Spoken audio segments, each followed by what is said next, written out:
প্রত্যেক দিন যত মানুষ মারা যায়, দৈনন্দিন যত মানুষ এই দুনিয়া থেকে চিরবিদায় নিয়ে কবরপুরে চলে যায়, সকালবেলা আমার আল্লাহ রব্বুল আলামিনের পক্ষ থেকে একটা লিস্ট আমার কাছে আসে।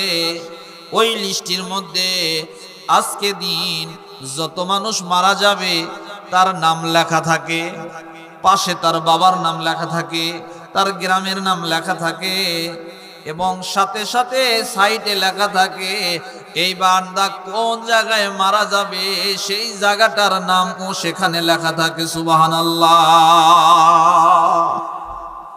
এখন আমরা বলেন, এই মানুষটা যদি ইস্তেমায় না যাইতো তাহলে মরতো না।